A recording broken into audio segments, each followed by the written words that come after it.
ไม่สงค่าปอกในคาเดมาอันบ็อกซิ่งของเลนใหม่คณะนั่นก็จะเป็นกล้องถ่าย Sony A7C ในคณะมันติดเตรียมไว้เป็นเส้นไหนคณะดีเตมันคาโกเตลคณะว่าตั้งในมันติมีสังละลายด้วยกาอันคาเตใครบ้านนี้ในยันประว่าใครให้ไว้ก็เขาฮู้ว่าตั้งในมันติมีสังละลายในคณะก็ได้เฮาอันกันก็ด้วยว่าตั้งในติมีสังละลายในคณะ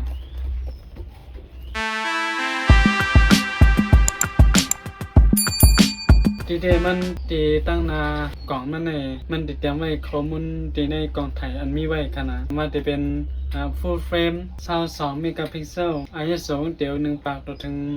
51,000 2 ปากว่าเช่นนั้นกันนะแล้วก็ถ่ายไว้เลย10 แคปหางในการเต็กชัดเดิม1 กัมว่าเช่นนั้นกันนะแล้วก็page detection eye auto focus ว่าเช่นนั้นกันนะแล้วก็ real time eye tracking ว่าเช่นนั้นกันนะแล้วก็อันน้องใหญ่ก็จะเป็นลองมันถ่ายเลย 4K ในขณะอย่างนั้นที่กล่องมันติดเตรียมไว้เช่นนั้นกันนะแล้วก็สังว่าไว้ก็เขาซื้อกล่องถ่ายอย่างมาเสมาสังว่าเลยมาป้ากล่องบ่ไหนกล่องมันในห้องตับรูปแบบนะขนาดเพราะว่าเฮาดีกว่าขายขึ้นที่ร้านบ่ไหนสังว่าเฮามีป้ากล่องมันจังไหนบ่ไหนมันจังว่าเฮาขายไร20,000 บาทเงินไทยบ่ไหนมันก็ได้ขึ้นมาแทงมอก1 เฮงนั้นก็2 เฮงขนาดอยู่ที่ห้างผังแล้วก็เครื่องใจตั้งในว่ามันเกิดเจในขนาดเพราะว่ามีเสียอิดออดไปบ่มีเจบ่ไหนก็มันก็เต็มป้อนเลยนำกะเฮอย่างนั้นมันสิมีพรดีเมื่อเฮาได้เอากะขายขึ้นนั่นขนาดกำไรเฮาอันกันมาด้วยตั้งในกันนะตั้งหิมค้างในแต่เตรียมป้อมีสังกัดกันมันติเตรียมไว้ซื้ออันอัปเดตเลยซื้อเที่ยงขนาดสังว่าตั้งในมันจะเจ้าเก่าในคณะ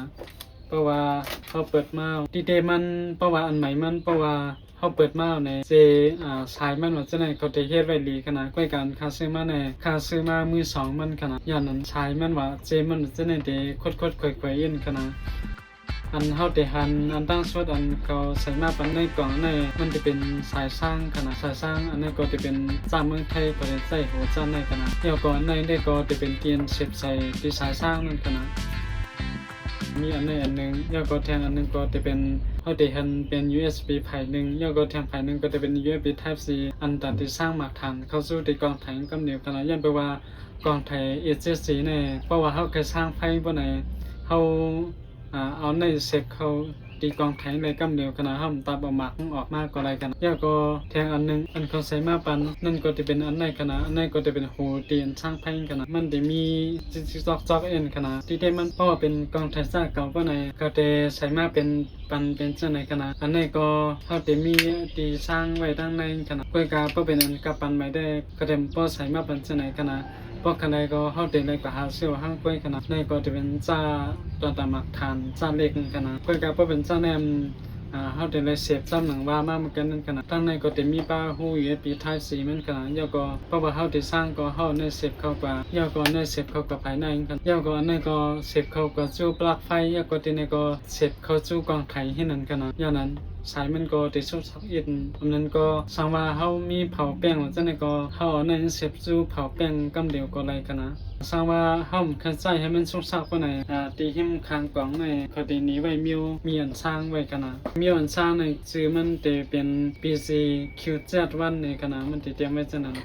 สังว่าแค่ใจในก็ซื้อจานนั้นมาใจตัดสร้างหลักฐานใดกันนะยันบอกว่าในได้สร้างจำกองไถกันนะสังว่าเขาโหลดใจกองไถบ่ไหนย่อก็เอาหลักฐานออกมาสร้างฉะนั้นเขาก็ซื้อลงนั้นมาใจก็ได้กันนะเดี๋ยวก็ซื้อมาแทงก็จะเป็นอันในค่ากับหัวเขาแถมมาปันป้าให้สั่งกันนะตีได้มันโหจังไหนมันจะเป็นเมืองเลยเมืองเขาใจกันขนาดบางเมืองก็เต็มใจจังไหนพอเป็นนอกเมืองว่าจังไหนก็เขาได้ใจกันใกล้กันในแต่มี2หูด้วยกันนะอันนี้ก็จะเป็นอันใช้ซ้ำอันนี้เหมือนกันกันนะอย่างนั้นอันได้ใช้งานได้เขาเต็มป้อเปิดมาใจกันกันนะตอนในเขาก็จะได้หันมีสายจังไหนกันนะมันก็จะได้ไม่เป็นA7Cในกันนะสายมันในพอมีเพชรใจขนาดตอนดาค่าเขาต้องใจก่อนเขาจะใจสายทางเมี่ยวกันนะยันแปลว่าเพราะว่าป้าสายจังไหนมันสุกซักย่อก็เอาออกกระดับขนาดข้างในก็เป็นหมักฐานขนาดหมักฐานในจะเป็นหมักฐานจ้าใหญ่ขนาดไม้หมักฐานจะเป็น NPFZ 1 ปากในขนาดมันก็ติดแทนไรเครื่องอินขนาดย่อก็พอใส่จอมกองไทยลูกในมันติดไรว่าขำหึงไว้ขนาดเพราะว่าเขาสร้างเต็ม1 ปากเพราะไหนเขาเตะไทยแค่พังในตั้งน้ำมันอยู่ที่6 ปาก 80 แค่พังในการสร้างเต็ม1 ปากขนาด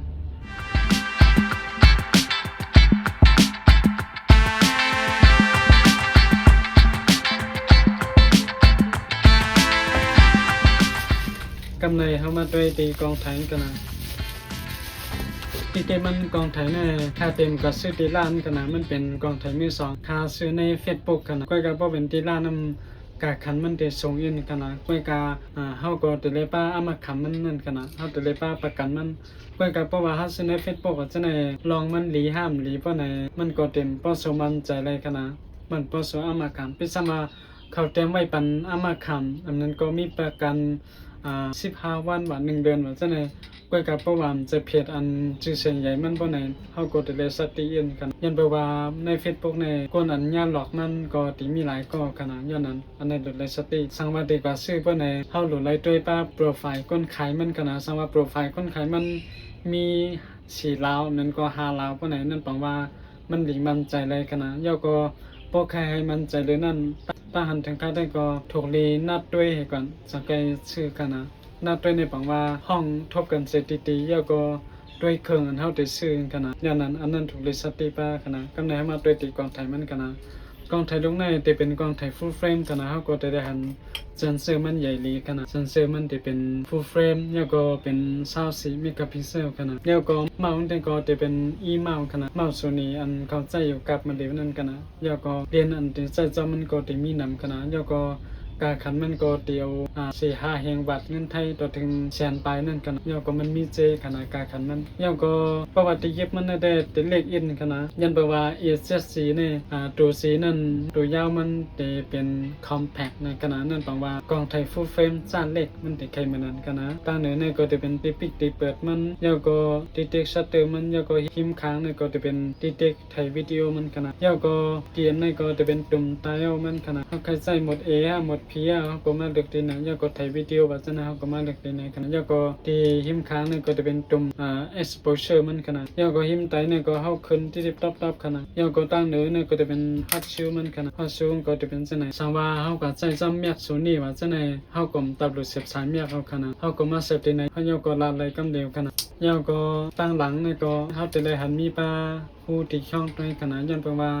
เบิ่นตั้งเขาวนว่าเขาจะซื้อแทนต่างเมียวก้อยกา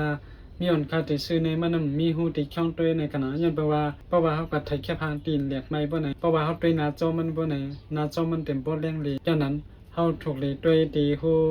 ตีช่องตัวมันในขณะยันแปลว่าทางเขาตีตัวเองก็มันตีหันดีอีกนึงกันย่อก็อันดองใหญ่หน้าจอมันเนี่ยก็จะเป็นหน้าจอมีอยู่ในขณะยันแปลว่ามีอยู่ในสามารถเขาแค่ถ่ายวิดีโอก็เขาปั่นมาตั้งนานแล้วก็ถ่ายวิดีโอจอเก่าไล่เส้นไหนขนาดสังว่าเขาถ่ายวิดีโอว่าไหนก็เขาเห็นไหนแล้วก็ถ่ายไล่กำเหนียวขนาดอย่างนั้นสังว่าเขาแค่ด้วยติดเตรียมก็เขาเห็นไหน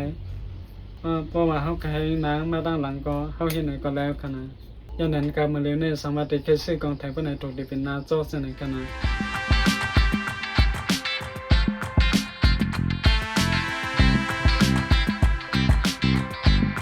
แล้วก็ตั้งนั้นก็จะเป็นตุ่มที่ตับขนาดที่นั้นก็จะเป็นตีใส่สายกองไทยมันนั่นขนาดแล้วก็ตั้งใจมันในก็จะเป็นตีใส่หมักฐานมันขนาดมันจะมีแต่ไหนอันรองใหญ่แน่ลูกแน่ตีใส่กัดมันเต็มมีตีหิมใส่หมักฐานมันในขนาดยันแปลว่าตีใส่กัดแต่มันเต็มมาอยู่ตั้งค้างในขนาดเขาก็จะได้หันเป็นเส้นในขนาดมันก็จะรีด้วยเอ็นขนาดย้อนนั้นได้คาไรใส่จันในขนาดแล้วก็ตีตั้งเหนือมันเนี่ยอันนี้จะเป็นตีใส่ไมโครโฟนมันขนาดนั่นก็ตีใส่เมียกมันขนาดสังว่าเขาโหลดไทยวิดีโอมันว่าฉะนั้นแล้วก็เขามีเมียกตัดเสียบเขาเสียบออกว่าฉะนั้นเขาก็ใส่เมียกมาเสียบที่นั่นแล้วก็วางไว้ตั้งเหนือในแล้วก็ไล่กำเดียวขนาดก้อยกาอันนี้มันตีซุกซักอินฉะนั้นตั้งเหนือเนี่ยจะเป็นตีผู้เสียบเมียกขนาดแล้วก็ตั้งใจเนี่ยแต่ก็จะเป็นผู้อันสร้างไพ่ว่าแล้วก็หู HDMI ว่าแล้วก็หูเสียบสายทำหูก็มีขนาดลูกในมันก็จะมีหมดขนาดแล้วก็สามารถเขาแค่สร้างไพ่อันวางมือไกลก็ห้องสาย USB Type C มือไกลมากแล้วก็เสียบเข้าที่ในไรกำเดียวกันแล้วก็เสียบจำหนังเฮ็ดในมือไกลขนาดอย่างนั้นตั้งใจเนี่ยก็จะมีหูหมดขนาดหูได้ก็ใครว่าเจไว้ขนาดจำหนังกองไทยลูกหนึ่งถูกเลยมีขนาดกองไทยลูกในแล้วก็ในกล่องในได้จะมีหมดขนาดจะมีกองไทยสายมันแล้วก็หมักฐานมันแล้วก็สายสร้างหลอกเมืองเขากันนะมีแถว2 อันแล้วก็สายสร้างมันอันเยอะปีไทป์สีมันแล้วก็สร้างเมืองไทยแล้วก็จะมีอันนั้นกันนะตั้งหมดก็จะมีหมดกันนะ แล้วก็ตอนตาเล่นมันแต่คาสั่งมาตึกเป็นเล่นเข็ดมันก็ขนาดเล่นกึกมันเพราะว่าเล่นกึกมันเลยมันเต็มพอดีกับขนาดยังแปลว่าแอปมันก็จะเป็นแอปหลายแล้วก็คุณภาพมันก็เต็มพอสงยังแปลว่าการขันมันก็ติดถูกอีกนึงขนาดย้อนอันค่าซึ่งมาแต่จะเป็นจ้าในขนาดเล่นในก็จะเป็นเล่น28 70กันนะข้าก็เอากันเลยมาอินออดกันนะก็ครับเพราะว่าลองรีวิวลองกองไทยแล้วก็เล่นลงในวันไหนวิดีโอนามาคาสังเกตเฮ็ดกันนะย้อนนั้นสังว่าไว้ก็เขามีคนถามสังก็ถามลงในคอมเมนต์ในอะไรกันนะเพราะว่าเขาออกมากับกันด้วยก็หางพามันก็จะเป็นมากกันได้กันนะมันก็เดลีด้วยอินขนาดอันรองใหญ่ก็มันลุกเล็กนั่นขนาดอันคาซิมาจะในก็ยันแปลว่ามันเมาขนาดยันแปลว่าข้ามเป็นก้นไหลใจออกต่างอีกหนึ่งขนาดยันนั่นแหละสมากองไทยมันเล็กกว่าไหนน้ำหนักมันก็เดย่ำลงอีกหนึ่งขนาดยันแปลว่าเหมือนตั้งคาใส่กองไทยแคนนอนขนาดก้อยกากองไทยแคนนอนอันนั้นมันขยอกขนาดหนังอัน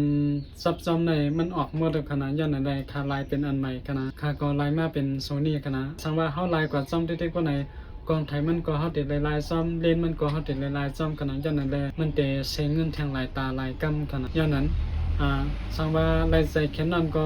เฮาก็ใจแคนนอนกว่าติ๊กยันเพราะว่ากองไทยเนี่ยแค่พังมันแจ้งห้ามแจ้งแน่มันตีอยู่ตีเรียนมันกำนำขนาดยาก็ลองโฟกัสมันแต่ก็ตีอยู่ตีกองไทยเลยตั้งตีเรียนมันขนาดยาก็ลองเว้าหลังมันว่าเจ้าเนี่ยก็มันก็อยู่ที่เรียนมันเหมือนกันขนาดอย่างนั้นสังว่าไว้ก็เขาเลยใจกองไทยซะเลยยาก็ใครคู่ลองบางเชื่อมาลองปานไหนก็จำถามด้วยไว้ในคอมเมนต์ในก็เลยขนาดลองอันบ็อกซิ่งกองไทย SSG ก็เตมีหมอกกันได้ขนาด